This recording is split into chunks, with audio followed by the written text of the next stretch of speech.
सद्गुनाथ महाराज की जय। श्री गुणचानंद भगवान की जय। श्री स्वामी करुणानंद महाराज की जय। हमारे गुरुदेव 5 साल की अवस्था में परिवार को छोड़ के निकले और इसमें घूमते थे कि कोई संत ऐसा मिले जो ईश्वर की प्राप्ति करा सके। 6 साल भटकते डोले, कोई संत नहीं मिला। किसी ने आके कहा कि गणेशपुरी चला जा, भगवान नित्यानंद तुझे परमात्मा से मिला सके। तो 11 साल की अवस्था में गुरुदेव गणेशपुरी पहुँचे और जाकर भगवान नित्यानंद के दर्शन किए। तो भगवान नित्यानंद ने कहा, छोड़ा कब से तुझे बुला रहा था। और गुरुदेव आपका नाम नहीं था, आपका कोई फोटो नहीं था, पूछता था मैं संतों। ठीक, अब बोल तेरे बाप मेतारी हैं, उन्हें भाई हैं, माँ है। तो उनको एक साइकिल की पंचर जोड़ने की दुकान खुलवा दी। अब पंचर जोड़ते जोड़ते बम्बई में 1 साल में समझ लो कि ट्रकों के टायर बनने लग गए और 5 साल में उनकी फैक्ट्री में काम करने लगे। और ये आदेश हो गया था गुरुवार को तू बम्बई से यहाँ दर्शन कर लिया। एक दिन जब आए तो भगवान नित्यानंद ने डंडा लेकर के मुझे पैर में मार दिया, पैर टूट गया। स्वाफी बांध करके भगवान नित्यानंद कहे कि तू भाग यहाँ से, भाग। गए फैक्ट्री में पहुँचे, जाकर के टायर नहीं खुल रहा था ट्रक का, तो गुरुदेव खोलने लगे टायर खुलने में ऐसा हुआ कि टायर ऊपर को उड़ा और गुरुदेव भी ऊपर उड़े चले। टायर एक तरफ गिरा, गुरुदेव एक तरफ गिरा। जब समझ में आया गुरुदेव जी ने डंडा गुरुदेव ने इसीलिए मारा था मुझ में कि आज मेरी मौत हो। गुरुदेव गणेशपुरी पहुँचे दूसरे दिन, जाकर के दंडोत की। हाँ, भगवान नित्यानंद कह रहे हैं कुछ समझ में आ गया। और हाँ, गुरुदेव आ गया, यदि आप डंडा न मारी तो मेरी मौत हो।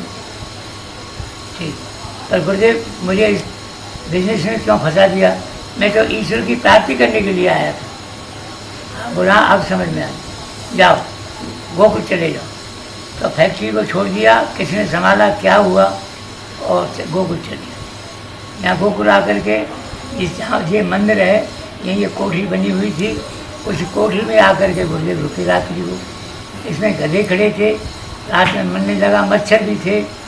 सुबह ही गुरुदेव बोले यहाँ रहना ठीक नहीं।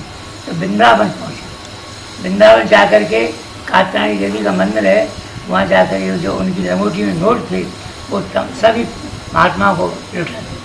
हल्ला हो गया कि एक महात्मा ऐसा है तो जो नोट लुटा रहा है।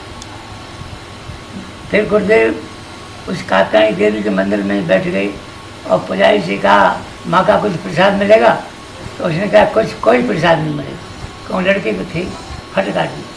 तो गुरुदेव 1 हफ्ते कात्यायनी देवी के मंदिर में बैठे रहे। जब कात्यायनी देवी ने आदेश किया पुजारी को कि एक साधु भूखा बैठा है, मेरा थाली का प्रसाद उसको क्यों नहीं देता। तो 8 दिन के बाद पुजारी थाली का प्रसाद लेके आया कि बाबा भूखा क्यों बैठा है, लो ये प्रसाद पाओ। किसने कहा है, माँ ने आदेश किया। माँ ने आदेश किया है, चलो प्रसाद पाया। प्रसाद पा करके गुरुदेव फिर गोकुल को चले। गौशाला की जाती रास्ता थी, गोकुल की बजाय गड़े दाऊ जी पहुँचे। अब जाके पूछा गोकुल कहाँ है, बोलते पीछे रह गया। तो एक संत मिल गया, उसने कही हम चलेंगे सुबह। ऐसा रात्रि को रुके, सुबह दोनों ही पैदल गोकुल आए। आकर के उस संत ने कहा, इस कोठरी में बैठ के भजन करना चाहिए, इसको छोड़ के जाए। ठीक है, चलो प्रसाद बनाएंगे। सदावर्त लिया गणेश मंदिर से और दोनों मिल करके यमुना जी का प्रसाद बनाया। दोनों ने प्रसाद पाया और वो साधु अदृश्य हो गए। जब गुरुदेव ने समझा कि बोले भगवान नित्यानंद थे। गुरुदेव ने बैठ कर यहाँ भजन किया उस कोठरी में। 3 साल के लिए भेजा था। 3 महीने में ईश्वर की प्राप्ति करके गुरुदेव वापिस होने लगे। वापिस हुए तो टिकट के लिए पैसे नहीं थे। एक मिलिट्री का कोई ऑफिसर जा रहा था, उसमें घुस गए। अगले स्टेशन में मिलिट्री वाले ने ठोकर मारी, प्लेटफार्म में गिर दिया। ये कोलेरा चल गया चूतर का। अब पड़े हैं, दूसरी गाड़ी आई, उसमें गुरुदेव फिर फर्स्ट क्लास में चढ़ गए। उसमें जो टीटी था उसने ठोकर मारी, फिर प्लेटफार्म में गिर दिया। वो कोलेरा गुरुदेव का चढ़ गया। तीसरी गाड़ी फिर आई उसमें फिर फर्स्ट क्लास में चढ़ गए। तो वो फर्स्ट क्लास में सेठ सेठानी 2 थे, वो अपना नाश्ता कर रही थी। जब ट्रेन का समय हुआ तो सेठ सेठानी दोनों आए। गुरुदेव सेठानी की सीट पर सो रहे थे, आराम कर रहे। देखा कि साधु सो रहा है, जगह में। सेठानी नीचे बिस्तर लगा लिया, सेठ की सीट पर। गुरुदेव जगह कि आओ अपनी सीट पर आओ। और नहीं बाबा आप आराम करो। बोले तुम्हारी सीट, तुम्हारे पास कहाँ जाओगे? बॉम्बे जाएंगे। टिकट है? वो नहीं। तो सेठ ने गुरुदेव की टिकट बनवाई। वो थाना पहुँचे, थाना उतरे, रात्रि के 12 बज रहे थे। वहाँ से गणेशपुरी के लिए रात में पैदल चली, क्यों पैसा था नहीं, खाने कुछ था नहीं। अब बाबा ने देखा कि भूखा है, पैदल आ रहा है। गणेशपुरी गुरुदेव पहुँचे तो भगवान नित्यानंद फलों की टोकरी लेकर के दरवाजे पे खड़े। बोलो ले बेटा फल खा। अब गुरुदेव कांपने लगे, क्यों डर क्यों रहा है? डर मैं यूँ रहा हूँ कि आपने मुझे 3 साल के लिए भेजा था, मैं 3 महीने में वापस हो गया हूँ, इसलिए मुझे डर लग रहा है कि आप मेरी पिटाई करें। भगवान नित्यानंद ने फलों की टोकरी रख ली और गुरुदेव को गोदी में ले लिया और बड़ा प्रेम किया कि बेटे मैं तो से बड़ा खुश हूँ, तेने 3 महीने में ईश्वर की प्राप्ति करी। फिर गुरुदेव ने फल खाए। फल खा करके बोल गुरुदेव मैं अब ये बिजनेस तो करूँगा नहीं। फिर गुरुदेव ने कहा कि जाओ गोकर्ण जाओ, जहाँ रावण ने शिवलिंग ला के रखा था कैलाश से, और रावण से फिर नहीं उठा था। गुरुदेव को 3 साल के लिए गोकर्ण भेज दिया। गुरुदेव वहाँ रहने लगे। एक समुद्र के अंदर पहाड़ी, उसमें उमा महेश के नाम से मंदिर है, उस मंदिर के दर्शन करने गए गुरुदेव। तो रात्रि को वहाँ जो कोई रुक जाता था भक्त, उसको शिव जी के गड़े, वो जो गढ़ थे उनको समुद्र में फेंक देते थे। रात को गुरुदेव रुक गए। बोल कौन है भाई यहाँ रुका हुआ? बोल आपका भक्त। किसकी आज्ञा से आया? वो गुरुदेव की आज्ञा से आया। तो आया। तो 1 हफ्ता गुरुदेव को शिव पार्वती के संग रहना पड़ा। और फिर शिव पार्वती ने कहा कि जाओ बेटे तुम्हारा काम हो गया, लेकिन किसी से कहना नहीं। 3 साल के बाद जब गुरुदेव गणेशपुरी वापस हुए तो भगवान नित्यानंद बोले क्यों 1 हफ्ते किसके साथ रहा? बोल उमा महेश के साथ। क्या पूछा? किसकी आज्ञा से आया? मैंने आपका नाम लिया। तो उन्होंने 1 हफ्ते बोले ठीक है अब जाओ, 3 साल के लिए पढ़ने चले जाओ।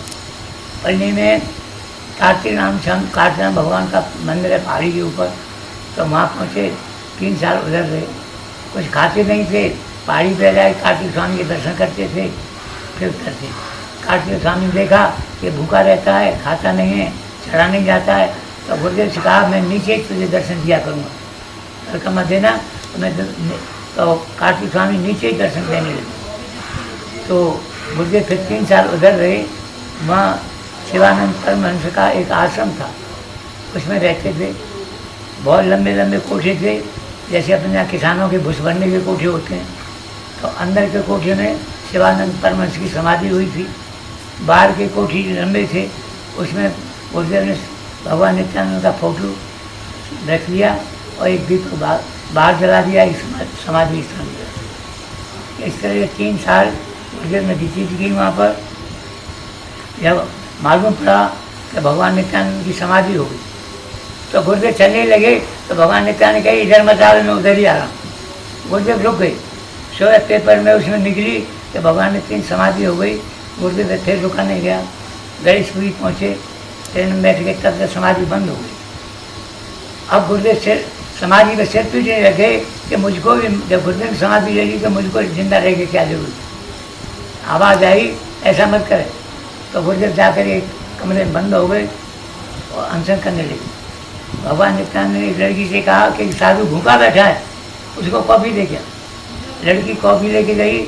गुरुदेव तो कुंजी लगी हुई थी, कुंजी नहीं खोले गुरुदेव। अरे बाबा कुंजी खुलवा, खोल, मैं तो कबाड़ों में छुड़वाती। साधु गुरुदेव ने कुंजी खोल दी, उसने कॉफ़ी रख दी। गुरुदेव कहने लगे इस लड़की की हिम्मत कैसे पड़ेगी जो मेरे लिए कॉफ़ी आई, मैंने पीऊँगा इसका। फिर आवाज़ आई समाधि में से, लड़की अपनी इच्छा से नहीं आई है, उसको मैंने भेजा है कॉफ़ी की। गुरुदेव फिर कॉफ़ी की।